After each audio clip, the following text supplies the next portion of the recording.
Oh, the power of an opening line.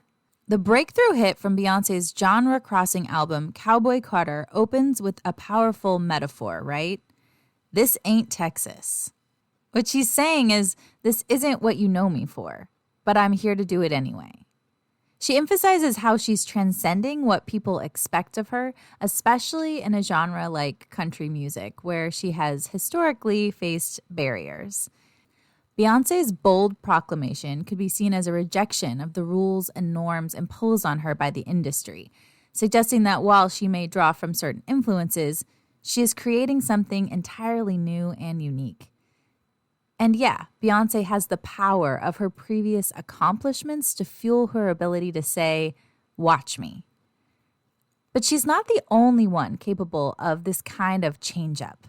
It might even be worth asking ourselves, what is genre anyway? Welcome to the Poetry Lab podcast.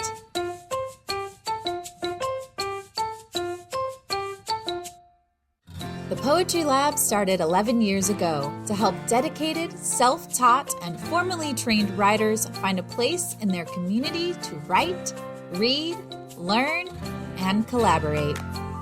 We help writers tap into their craft with radical self-compassion, unlike anything you've ever seen in a creative writing classroom before. If you're a creative person trying to establish a writing practice in the real world, this podcast is designed to help you carve out the time, the courage, and the inspiration to keep writing your new shit. Are you ready, poet? Let's get into it.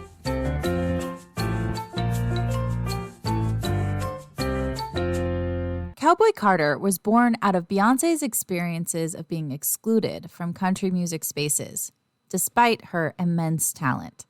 She explained that she didn't feel welcome in the genre, which pushed her to study the history of Black cowboys in America and delve deeper into genre blending.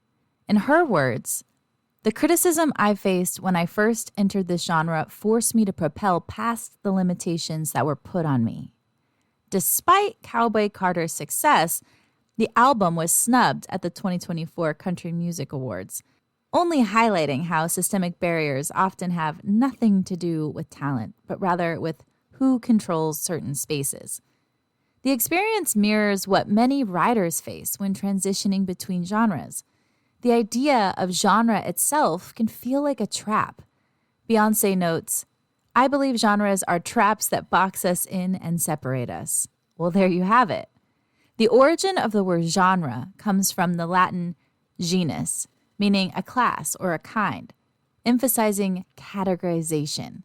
The publishing industry prefers categorization for several practical reasons, but let's take a moment and break them down. Genres help publishers and booksellers know how to market a book to specific audiences.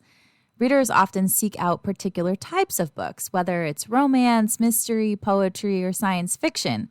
Genre labels help target those readers and increase the likelihood of, you guessed it, sales. Once again, the capitalist hellscape rears its ugly head. Genres also increase our discoverability as readers. When you walk into a bookstore, don't you head to the certain genre section that you're most excited to wander around in? I always seek out the poetry section in a bookstore. Categorization simplifies our browsing experience. Genre also helps libraries organize their collections. The Dewey Decimal System and Library of Congress classification system categorize books by subject and genre, making it easier for patrons to locate materials and for librarians to organize them. But here's the thing. We are writers. The separations of writers and poets is a silly one even. I call myself a poet, yeah, but most of my friends are poets, and I go to poetry readings. It's a huge part of the culture of my life, but I identify as a writer. And when people ask me what my job is, I tell them I'm a writer, which is always fun because they look at me like I'm crazy or assume I'm unemployed. Sometimes people even think I'm saying a rider, like I ride horses or something, because I don't really pronounce the T very well. I'm a writer, I say. So why might we, as writers and artists, want to defy the constant act of categorization? Without categorization, we might have more creative freedom. That way we don't have to worry if our work fits neatly into one box. Blurring the lines between genres allows for more experimentation and innovation, and by defying categorization, we can explore multiple themes and structures and styles without being constrained to certain expectations. Maybe it makes our voices more authentic. Many artists, myself included, find that our work spans multiple influences and defies traditional conventions. Sticking to one genre feels inauthentic, even restrictive, especially when an artist's vision requires blending elements of multiple genres. Some of my favorite books do this. Jenny Bully is one of the authors I think of when I think about defying genre categorization. Anne Carson is another. A. Van Jordan. I was just reading his book this morning, one of my all-time favorite poets. And it's not just a modern invention either. William Carlos Williams wrote Patterson. And of course, there's The Wasteland. A lot of the most famous works that you can think of off the top of your head probably defied their genres or mixed genres for the time. They pushed against the boundaries of the status quo, and they got remembered. Many marginalized writers, writers of color, queer writers, and immigrant writers find that their experiences don't fit neatly into the established literary categories. So defying genre can be a way to explore their complex identities, their intersectionality, and buck traditional notions of what certain genres should look like. Beyoncé teaches us two things here. One, anything is possible, and as artists, we can often see that. But two, the trap of genre, getting boxed in and limited, that usually comes from an outside source telling us we don't belong here. So here's the challenge, my friends. Can we follow in the footsteps of the writers we're going to discuss here today? Can we break free of genre's limitations? Can we say to ourselves, this ain't Texas, and we're refusing to be trapped by what everyone expects of us? Let's seek out some writers so that we don't feel alone on the ledge before we tightrope over to another genre. Sidebar, did you know that a tightrope walker is called a funambulist? I love that word. Here are 6 writers who have successfully crossed genres, each carving out their own path in the literary world. Let's start with Amber Tamblyn. Many people know her for her acting career, particularly her roles in Joan of Arcadia and the Sisterhood of the Traveling Pants. But Amber's literary career is pretty impressive. She made her first foray into writing with her poetry collections. Free Stallion came out in 2005, and Dark Sparkler came out in 2015. It was a collection about the deaths of famous actresses, and it mixed memoir and verse. More recently, Amber has ventured into nonfiction writing. She wrote a book called Era of Ignition, Coming of Age in the Time of Rage and Revolution, published in 2019. The book examines feminism, social justice, and personal growth. Tamblyn's career is a testament to how an artist can evolve, refusing to be confined by a single identity or genre. What makes her journey so inspiring is how she continues to expand her voice. I think part of what makes Amber Tamblyn's journey so inspiring is that she continues to expand her voice. She continues to evolve and put herself out there in ways that are authentic, but always a little bit different, ever changing. This might be because both of her parents are artists. Her mom is a singer, and her father is Russ Tamblyn. He played Riff in the original movie of West Side Story. Kind of amazing, right?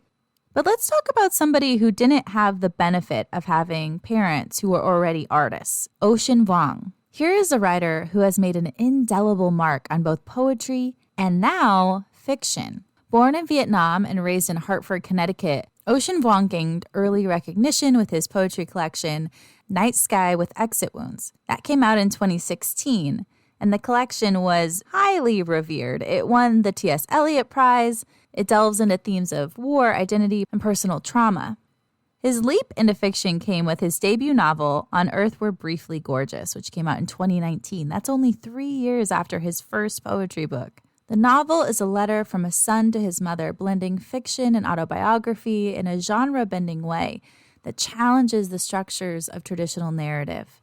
He brings in his poetic sensibilities to his prose, making lyrical and poignant fiction. His ability to cross genres shows how we can harness the strengths of poetry, things like economy of language and vivid imagery, to craft prose that is deeply emotional and resonant.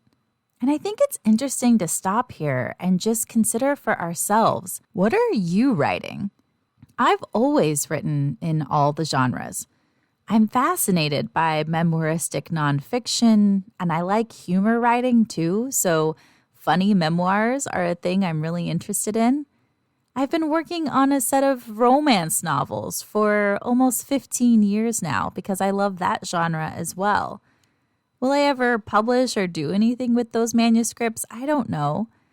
But I love to write. It's how I process my own emotions. It's how I think and feel through the world. And if you're listening to the Poetry Lab podcast, you probably feel the same way.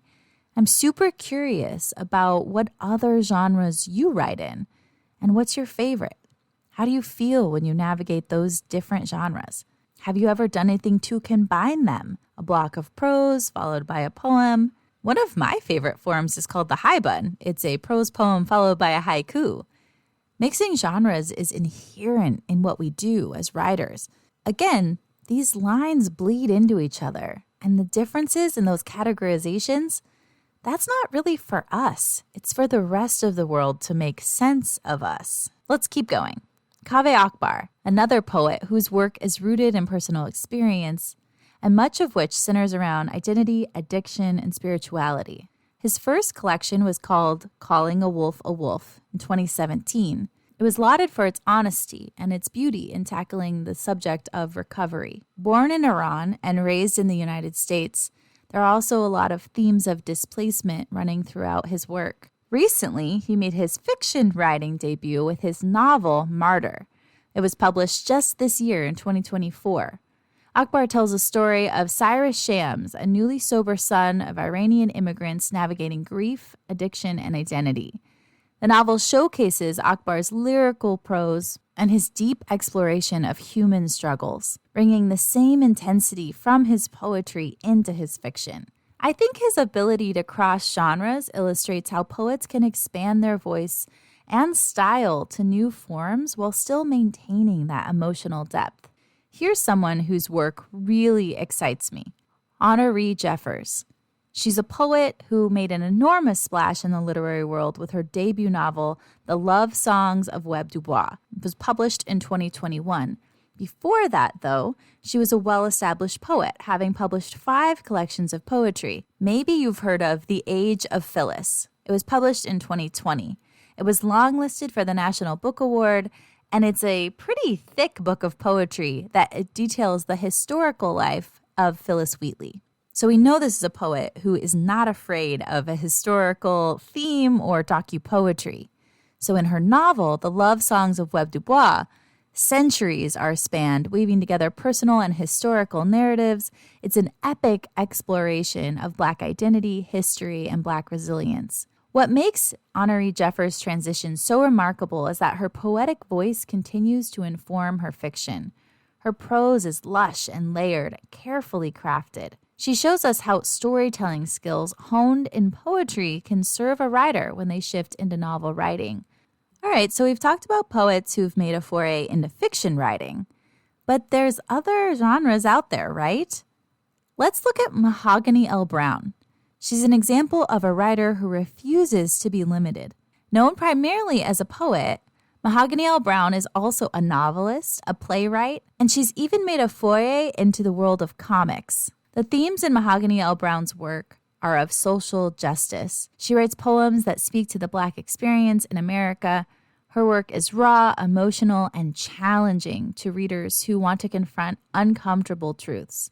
Mo Brown's catalog includes a baby book called Woke Baby and 2 YA novels as well. She is the living embodiment of Black girl magic. Finally, here's a cool cross-genre blend from one of my all-time favorite writers, Amy Nezhukumatathil. a poet known for her vibrant celebration of the natural world.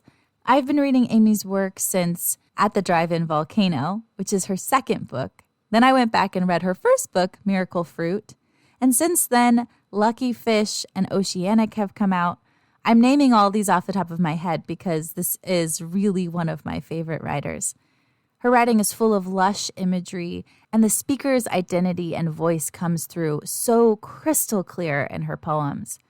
In 2020, Nesuka Matatil expanded her literary repertoire to World of Wonders in praise of fireflies, whale sharks, and other astonishments. It's a collection of personal essays that moves her into the genre of nonfiction.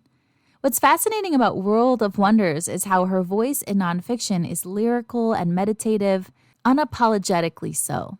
Her work blurs the lines between poetry and essay, and it's a great example to end on because it reminds us that rigid genre boundaries don't serve any of us. There should always be spaces where we can experiment and play. As we finish up here today, I really want you to think about this. Crossing genres doesn't dilute our voices, it amplifies it. Just like Beyoncé did with Cowboy Carter, these artists blaze their own trails, reminding us that creativity thrives when we step outside the boxes we've been placed in. So what's your genre, poet? And how much does its categorization really matter to you?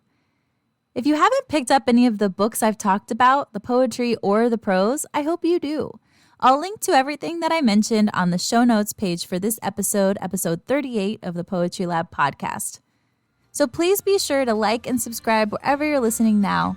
I'm Danielle, and you can reach out to me on Instagram at ImaginaryDanny, or come visit me right here at the Poetry Lab by becoming a VIP member. We'd love to see you in our monthly brain trust classes or in one of our 4-week offerings. I'd even love to have you over at the feedback circle, because I'll be damned if I can't slow dance with you.